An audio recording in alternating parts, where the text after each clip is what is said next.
Ron back here again with another RC drone and tech review here, and actually update today.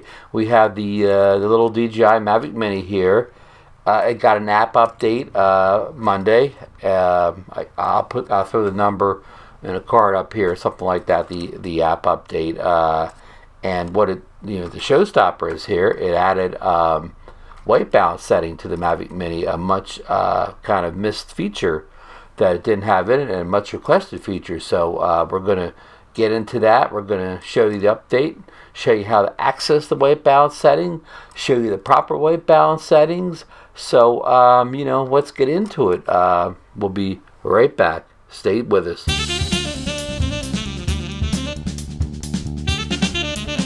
Hello everyone, this is Ron here back today.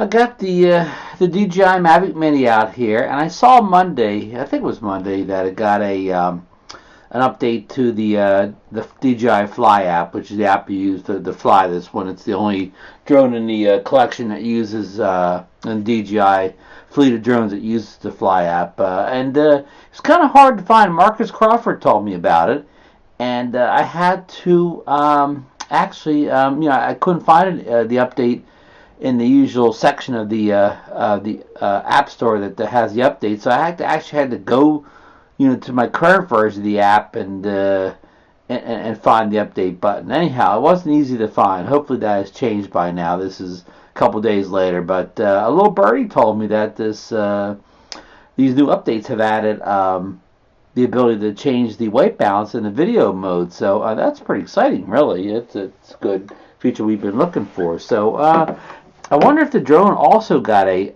firmware update rather than just the app getting an update. So let's kind of get everything booted up here. Let's take the gimbal guard off. I have the PGY leg extenders here, and I keep them on because that gimbal, even on a flat surface, it may hit the table while it was going through its startup process here. So okay. Nice thing about this controller here for the Mini is it has these, let's show them on camera here, these little removable sticks here, which makes it good for a travel drone or just transporting around easily. So let me get my phone hooked up here. Let me take it out of its case here, which is always an adventure. All right, let's get it out of the case here, and let's pre-fire up the app here. So I'm gonna get the app open here and kind of unlock the phone and do some legwork here before we actually there's the DJI Fly app. If you haven't seen it, there's the Go 4, there's the Fly. The regular Go 4 is kind of in a bluish app, and this is kind of a grayish with black lettering app. So okay, we got the app going here. So let's get her all plugged into our phone here. There's the little wire here. I have the that smart remote from my Mavic 2 Pro, and boy, do I like the fact I don't have to plug the phone in every time I fly that thing, like this thing you do. Look, every time you touch the phone, you lose the app.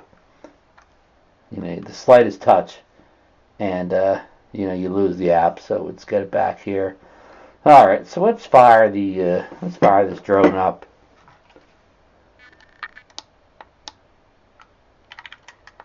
All right, you heard the props going there. She's firing up. Okay, let's fire the remote controller up here. All right, so let's let them both fire up and get themselves connected. I'm going to get you the version of the app that I downloaded on Monday. I have it right here on the phone now. So as you can see, we got live at FPV here. Let's move it. Put the camera this way, maybe, so you're seeing what I'm seeing. Okay. Now in here, it's not alerting me to any updates for the drone, and I kind of forget how you go in and look for updates. Let's go over these three little dots here. Probably in the About section here. So let's see here. Aircraft firmware updates. Can you see that? Yeah. Okay, let's hit aircraft firmware updates. So it says checking version. It says your firmware is up to date. Okay, well that's good. Okay, let's go down here. It has been updated. Please check it on the map. And check the FlySafe database. And that's good too. So okay, we got no updates. We've already checked. So let's get out of here and let's go to video, which we are in video already. So let's go to our video settings, which is this button up here, and we're in 2.7K 30 frames per second. And let's figure out where we change our white balance at. I don't see the white balance here, so maybe it's in a different spot. Let's tap that closed again here, and maybe EV. Of course, that we've always had EV, and there's auto. Let's go back up here to the settings, and let's go over to camera. Okay, here the top part's giving you your aspect range, your 4.3, your 16.9. So how about advanced shooting settings? All right. So okay, here's white balance, here's auto, and here's manual. So I guess this is what's new here. So let's go to manual. Okay, there you go. It's got instead of having saying day, sunny day, cloudy day, whatever else it says on the automatic ones, it gives you a Kelvin setting here, like you're a real photographer here. So we're indoors here where it's extremely warm, so it's put it on a low 42 Kelvin, which let's check this out here. So yeah, even you could even make it lower than that. That's still kind of too warm, but let's see how we get back there. So let's even make it. Let's go down, way down here, 3100. So see, that made it even much, much better. See if you can see this camera. It was still way too warm at the automatic settings. So now we have, more of a better, kind of a cooler indoor color. So that's pretty nice. So let's go back here again. So yeah. That seems to be the only thing I can see that's different here, as far as the settings and stuff here. Overexposure warning, that was there before histograms. Yeah, so basically, kind of a rule of thumb here. If you're outdoor situation, which most of us are because we're drone flyers, not too many of us are flying these drones indoors. I'd keep the Kelvin setting on. If you wanted to kind of core, maybe you keep it at anywhere from 4800 to 5200, kind of a cooler setting. And if you wanted kind of a warmer setting, maybe you'd move it up to way too far there. Move between 5600 and 6200. That would give you a nice warmer tones. Maybe a warm sunset or warm magic hour. But say if you wanted more blue skies or blue water, you'd keep it 5200 or below. Again, these are just ballpark figures. It all depends on your particular camera. They vary from camera to camera, how warm or how cool they are, and and your conditions outside. It all depends on clouds and many factors, really, how much haze is in the sky. So you may want to experiment around with this, but that's kind of just a general rule of thumb on how to set your Kelvin settings. Because I know a lot of drone flyers aren't particularly manual camera users before, so they're dependent on the sunny day, cloudy day type of settings for white balance. It won't be used to these Kelvin settings. So, but don't be afraid to play around with the Kelvin. It'll definitely make it easier when you bring the video into your editor, that you don't have to really play around real hard with the white balance and settings, because of course this doesn't shoot in a log profile. So there's only so much movement you can do with the white balance when you're editing your video.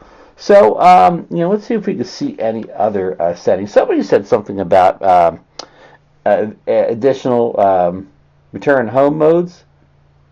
Let's see here. There's our flight modes, gimbal mode. Probably the return to home modes. Probably we have to actually have in the air to see any of that stuff. I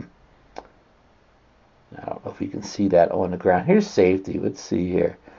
There's our max altitude, return to home, update home point, unlock geozones, which has been in there for a while.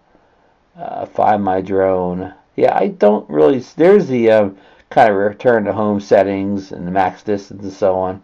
Update your home point when aircraft is in flight. Yeah, so if they did anything to the return to home features, we probably have to have it, in the air at the time. So, but anyhow, that white balance setting is, well, you see it's all messed up there because I turned it back up. But that's kind of something we've all been wanting to get for a while, and now they've added it in.